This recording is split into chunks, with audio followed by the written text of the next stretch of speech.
Hello ladies and gentlemen, and welcome back to my channel for another Hot Toys The Mandalorian 1/6 scale figure unboxing and review video. Now today we are taking a look at none other than the Shoretrooper Grunt. Now, y'all know I love my troopers, and the Shoretrooper design is right up there for me. My all-time favorite has to still be Death Trooper, but the Shoretrooper comes in at a very close second. I cannot get enough of this super different, but also super similar Imperial Trooper design. Now, I got mine from toyswonderland.com. I have included the link down in the description below. They have 12-month installment plans and an awesome reward system. Plus, from time to time, like on Black Friday, they do often have store-wide sales, so definitely check them out.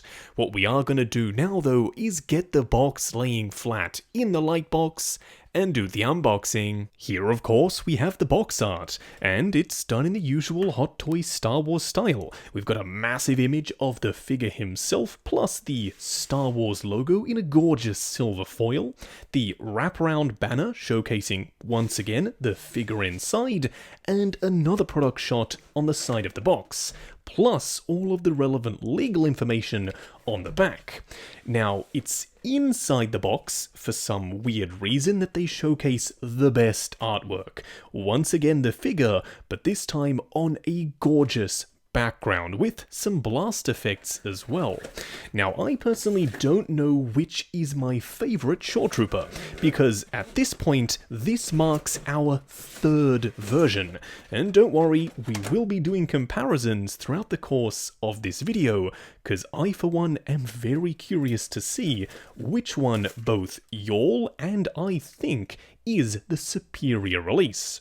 But here we have him, and yeah, I am getting a little bit of deja vu. It's not been that long since I recorded the Shoretrooper Squad Leader video, and now we have another one. I'm not complaining though, because you all know, as I said in the intro, I love my troopers. What we are going to do now though is get all of his accessories laid out in the light box and take a closer look at everything he comes with. Here we have all the parts and pieces that go with the Shoretrooper. Now, starting off with the display base first, it's the usual Hot Toys Star Wars style base. It's rectangular, you've got your Imperial flooring on the top, and of course, a gorgeous etched metal nameplate saying Star Wars and Shoretrooper. You also have a crotch grabber up on top.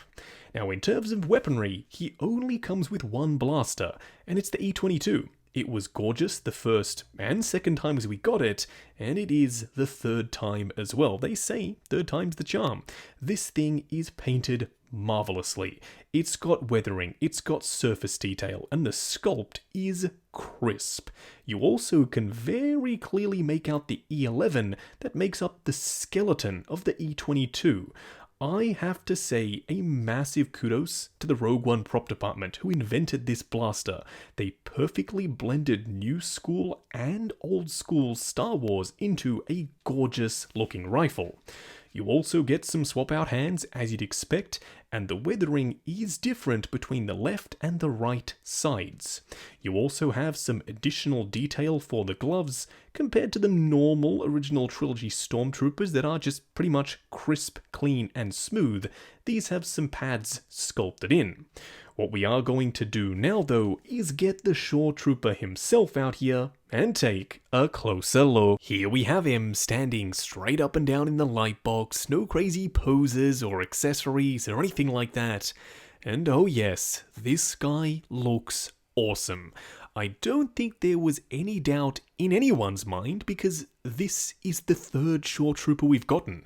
If there were any mistakes, they would have learnt from them from the previous two releases. And I'm pleased to report, yeah, there aren't any major issues here. They didn't make a huge stumble compared to the last Shoretrooper that we got. This guy is just as good. I know some people will still have their preferences, and we'll address that when we get to the comparisons, but overall, no matter which one you go with, I think you're going to be pretty darn happy. What we are going to do now, though, is take him off the rotating turntable, punch in, and take a closer look at the details. Here we have him up close and personal. Now, even though this is the third time I've had the privilege of reviewing a Shoretrooper figure, it doesn't make it any less special, at least for me.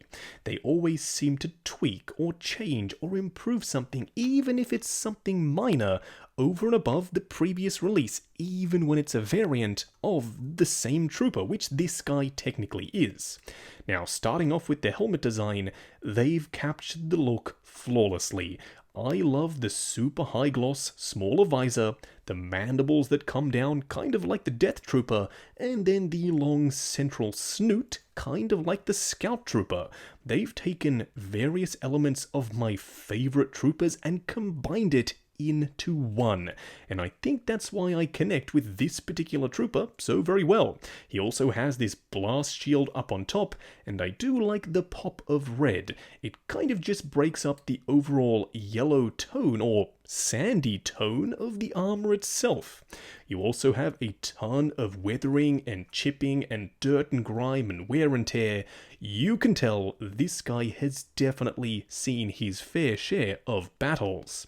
He also has some super nasty dirty straps up the top for his chest plate, and I'm all for it. I love the way it looks. The same thing can be said all the way around. There is chipping, there's scratching on the high points, and particularly on this shoulder pad, you can see the paint has literally been stripped away around the edges.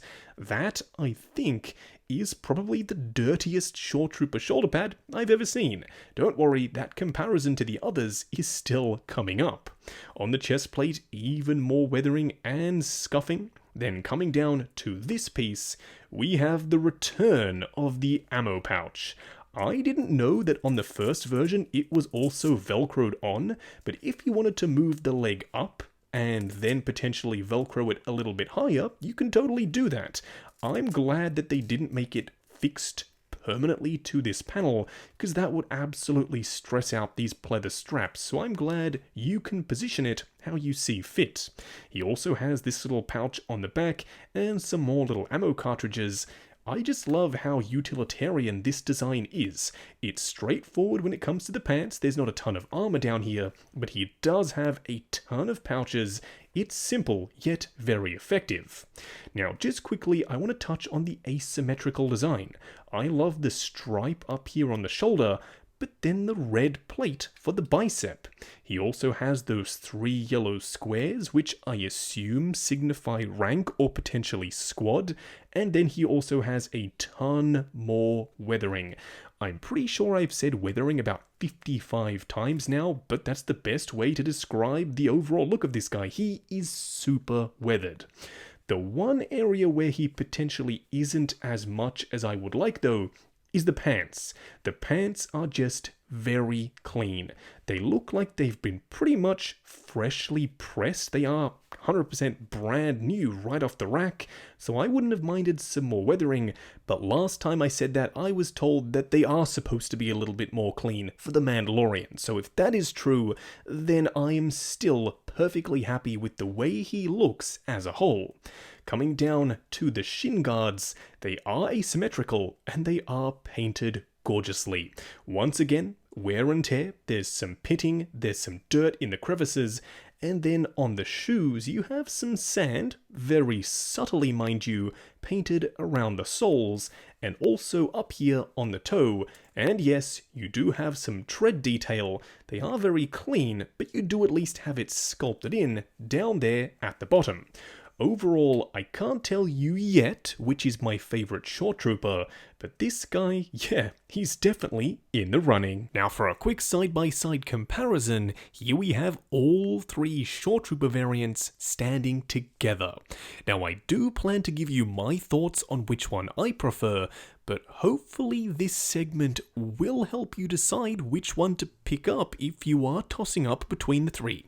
Largely, they are very similar. No matter which one you go with, you're gonna love it. The Shoretrooper is a fantastic release. However, I do think there is one clear winner here, and for me, it's the original. I like the overall look of the blue, plus the yellow on the forearm armor. It just adds a really nice pop of color, plus it takes the best parts of this Grunt, being the ammo pouches, which are, by the way, even more weathered on the original, and he also has a slightly better looking pair of pants. The new guys are just very clean when it comes to the pants. However, that being said, if the original is out of your price range, because he is getting a little bit more pricey, then I think the squad leader is the second pick. He also has that blue, but this time he has the Karma skirt, and he also has a little bit more personality when it comes to the belt. He's got this big honkin' belt buckle. It's slightly different, as you can see, compared to the other two Shoretroopers. But as I just said, no matter which one you go for, you're really going to love it. Just going over articulation. Now bear in mind this is my personal copy of the figure, so I'm going to be a little bit more careful. I'm sure when you get yours in hand, you can push the joints a little bit further than I'm willing to go. Now starting off with the helmet, there's a ball joint at the base of the helmet itself, then another at the base of the neck. However, it is surrounded by this rubber grommet, so it's a little bit more restricted. Forward and back, you get most of the motion out of the joint inside the helmet itself. Swivel and pivot side to side. The arms will go up to about there. They will of course go forward and back. Butterfly joint at the shoulder. Swivel at the bicep. A double bend at the elbow that does get you past 90, and of course a regular 1/6 scale wrist peg. The torso will crunch forward and back, swivel and pivot side to side. Now the legs will be slightly more restricted due to these panels, but they are a little bit softer, so they do move out of the way. You can get them going out to there. Swivel at the upper thigh. A double bend that does go past 90 for the knee, and of course a ball joint down here for the ankle. Just going over the 3 cool and 3 annoying things. The first annoying thing is this pouch. Now you're probably sitting there thinking, oh here we go, he's about to bash the pleather. No, I'm actually not going to talk about the fact that it's pleather. I'm going to talk about how crisp and clean it looks.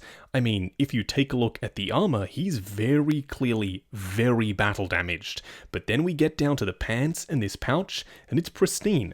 Comparing it to the first pouch that we got from the Rogue One version, this has a ton of weathering on the surface, and it just looks overall a lot more beat up. I prefer the way this one looks far more than this one. While it is absolutely gorgeous, the second annoying thing is the E-22. It's the only weapon he comes with. Stormtroopers and Shoretroopers are known to use other blasters. Would it have been so difficult to include one of these Stormtrooper blaster pistols, maybe a thermal detonator or two, or even potentially an E-11? It would have been a nice touch, because if people are picking up multiple Shoretroopers like I am, for them to be all holding the exact same weapon is a little bit boring in the display. The third annoying thing is that they included a padded fat suit for the legs. I'm not exactly sure why, because he has very loose, baggy pants, so it's not like you can see that padding at work anyway. Plus, you have these panels that come down the front, so combined with the padding, you get a ton more restrictions. The first cool thing is something that somehow I missed on the other 2 versions of the Shoretrooper that I already own. It's that the padded undersuit actually has a grey hexagonal mesh. Kind of like some Under Armour or sportswear. It's a really nice touch because, let's be honest, they're running around on the shores, they're at the beach, they're going to get hot, so something that can wick sweat and be a little bit more lightweight compared to what potentially other Imperials are wearing is something that I didn't even know I wanted to see in 1/6 scale. The second cool thing is that they used a different weathering print between all 3 troopers. That is a really nice touch. For those of you who are thinking, what on earth are you talking about, Justin? They're all painted. Yes, most of the parts are painted, but for these weathering pieces, Haven't you ever wondered how they're all identical if you pick up multiples of the troopers? They actually use a method called tampography. These are simply printed on the surface, kind of like really high resolution, high quality decals.